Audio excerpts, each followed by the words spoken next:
Is your code feeling a little buggy? Well, it may be time for a debugger. Welcome back to Learning with Merritt. I am Mr. Merritt, and we are calling an exterminator today on Python Interpreted.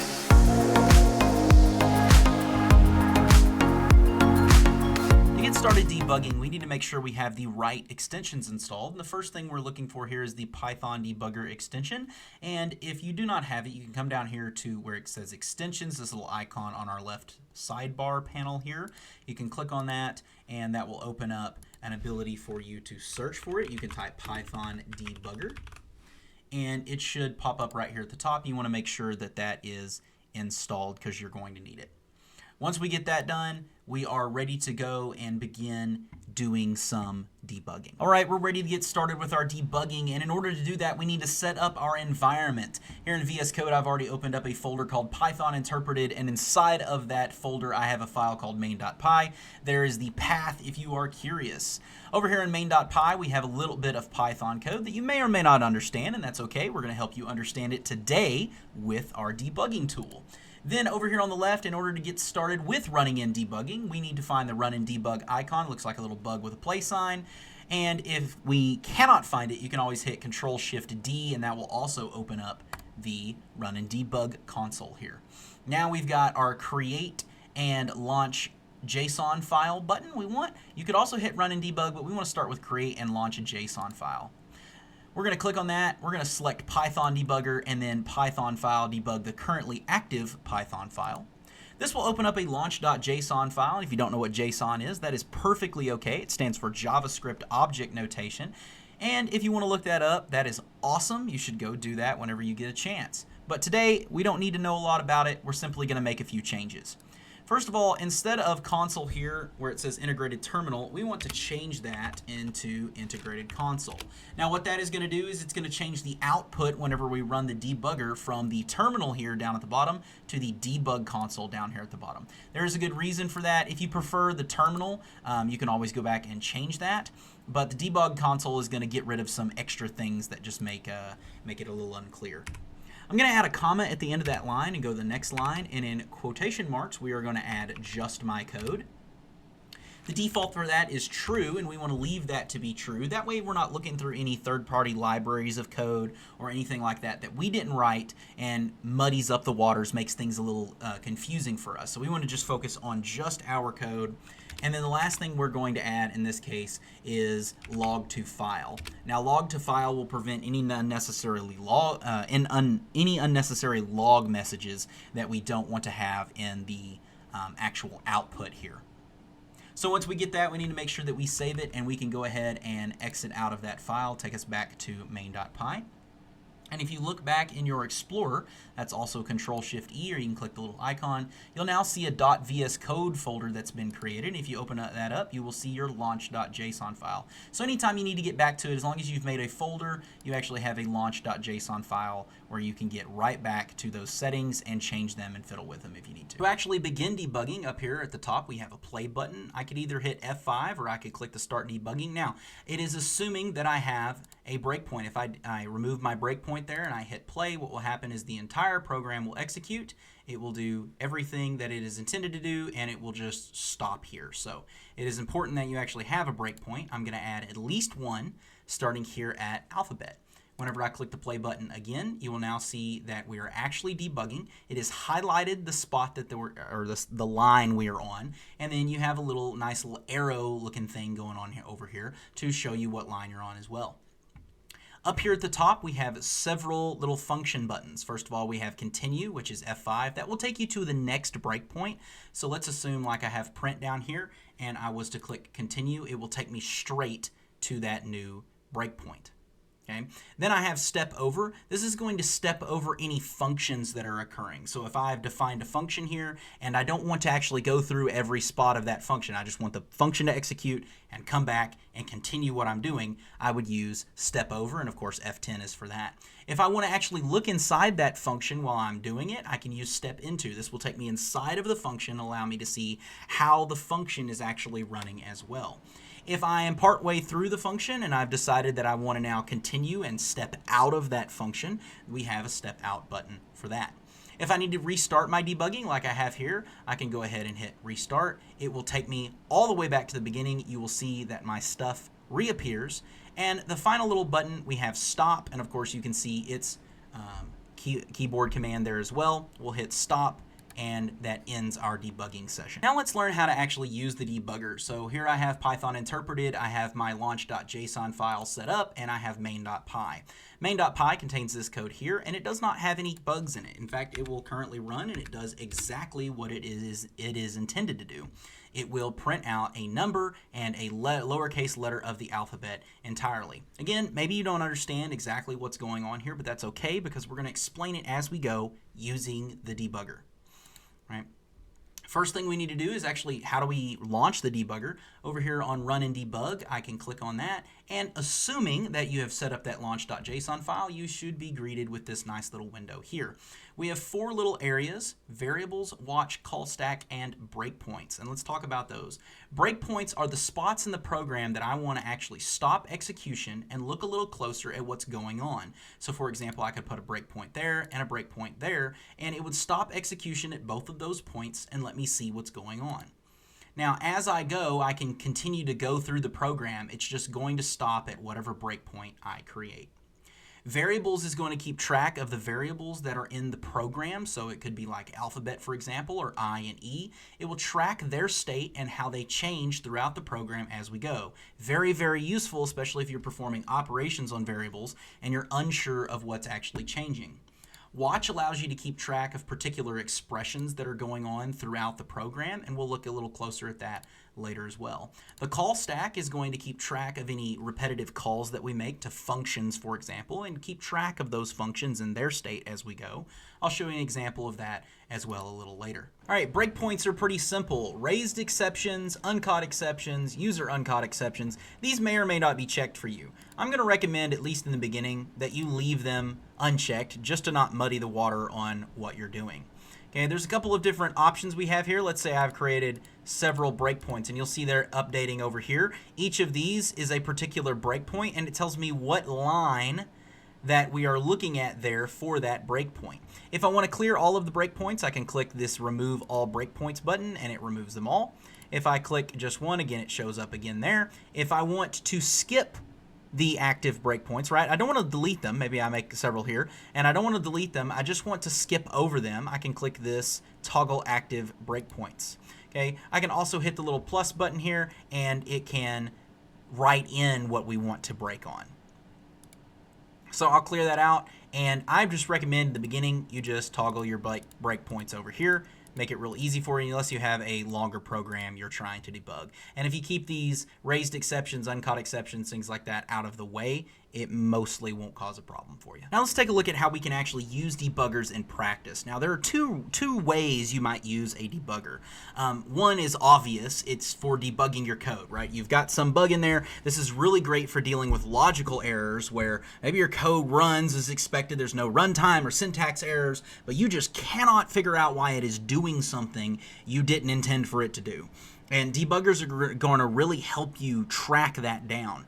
But for beginners, debuggers are a great tool to actually understand truly what is going on whenever you write your code or do something with it. For example, it's great for for loops. How is I and E in this case updating as I go through the loop, and what's actually going on there? So this is going to help us as beginners learn how to program, and that's why a debugger is such a powerful tool no matter what stage of the programming process you're at. So let's use this in practice here. Here we have a breakpoint that I have added at the very beginning of my program on line 3. And I'm going to hit run here, and it's going to load up for me and take us to the debug console. Here is the first place I'm going to go. This is so we can see the output of our program as we go. And I set that up with our launch.json file. I'm also going to expand variables here, and under variables we have several things going on. We have special variables. These variables are defined by the program itself. So these are called dunder variables or dunder attributes, and it's because of the double underscores. Now what you'll see here is we have like file. This is the path to the currently running file. We have name, which in this case is _main. That's a useful tool for later when we talk about like if name equals main. That's a cool little tool. We've got package, spec, all these different things here that you can take a look at. We also have globals. We have, again, sort of the same thing going on with our globals here. So as we go, we're going to be able to see what's happening with our program. So I'm going to go ahead and hit step over, and you'll see that that line executed. So line 3 executed, and now we're on line 5. And what happened over here? Well, we have now added alphabet as our variable here. Now, alphabet is storing a list, and so we're able to see that that's what this list constructor did here, is it took this string of the alphabet letters, right, and created a list out of them. By the way, this is a super easy way to make a list without having to type out all of those quotation marks, right? So that's sort of the reason why you might do that.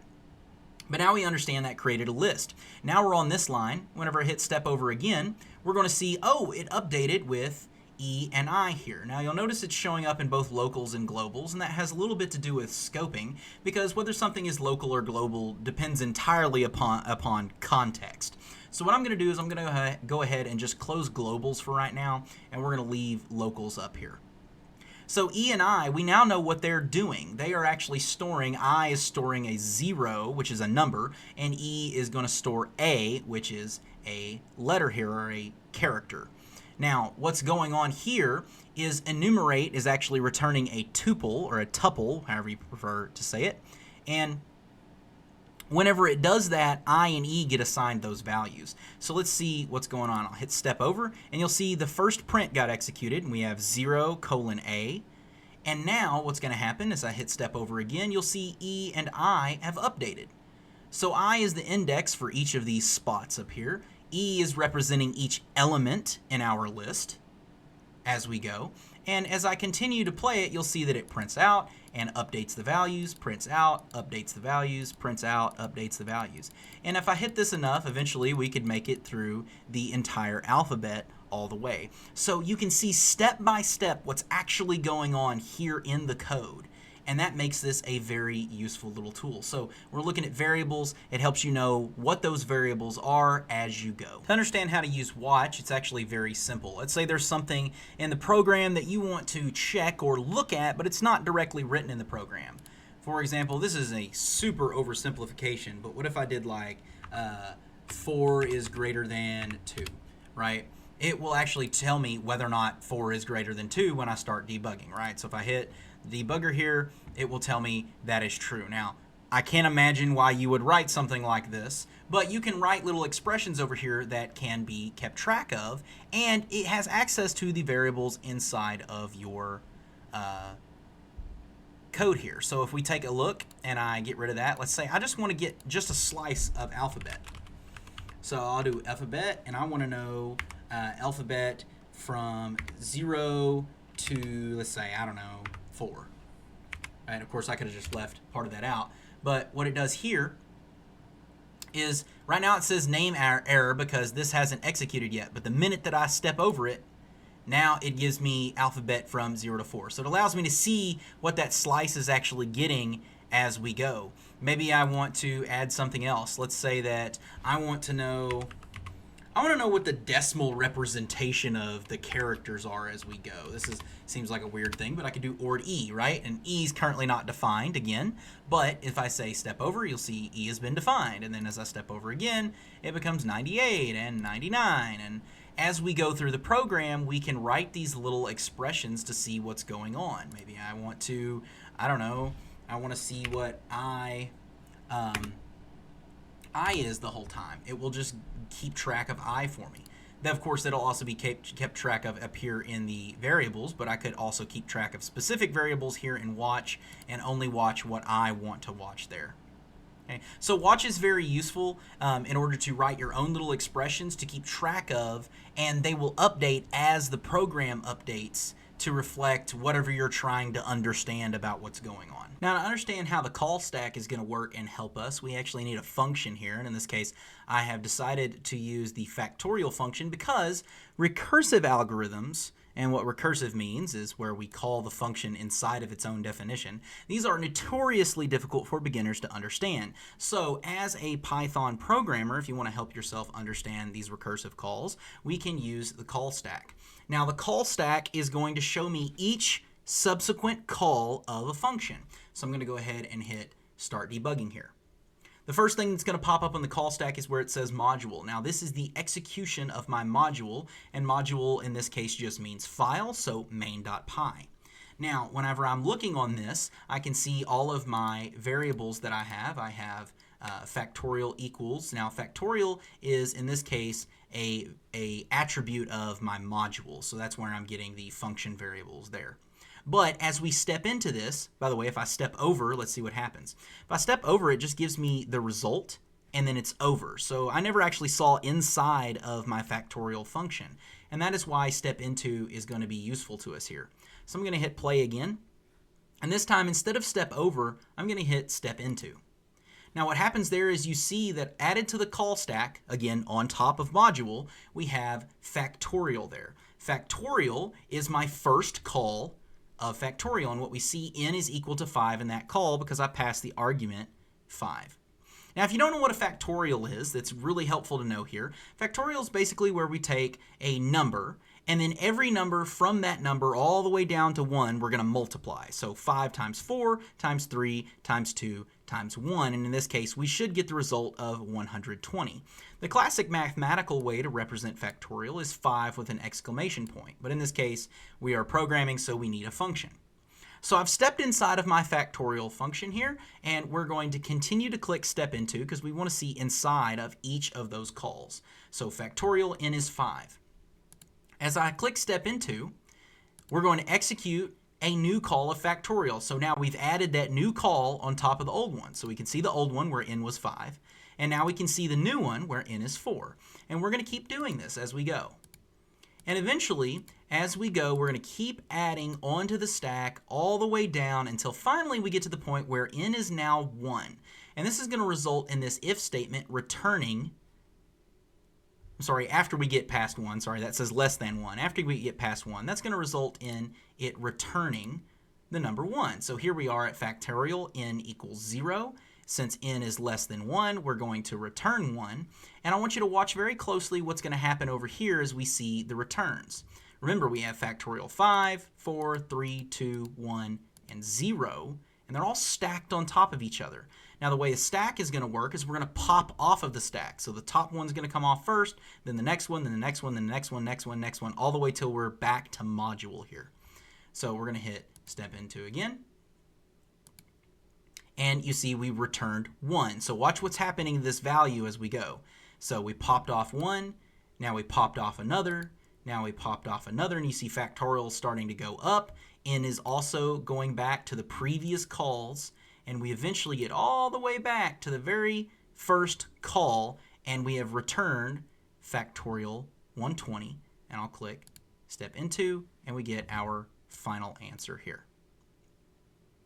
So it was very, very simple what was going on there. I know that it can be confusing to understand recursive algorithms, but now that you can actually see what's going on, it makes a big difference. One last look here at a great use of the debugging tool. Let's say we have a lot of code here, and again, this is just for a single class, so debuggers can be very useful. Here we have a class player, which is designed for a classic RPG type style game.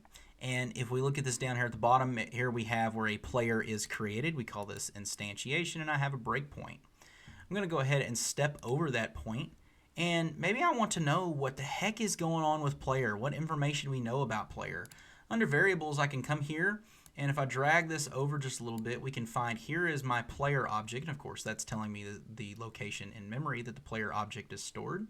If I click down here, I will see that we have all kinds of variables going on, like attack, defense, experience, health points, and inventory, a level, a magic attack, defense, magic HP, magic MP, that sort of thing, the name of the player, their class, that sort of thing going on. Now, these are all things that are attached to that player object that can be accessed. And of course, we have several functions as well that can be done. We've got gain experience, cast spell. All right, so if I go ahead and we step over that, we can see what's happened there. I've gained experience, and that's increased things like my attack, defense, and my experience here, my health, that sort of thing. So there's a lot going on here that's really hard to keep track of, and this can be very useful to help me keep track of all of that information, especially when dealing with classes and objects.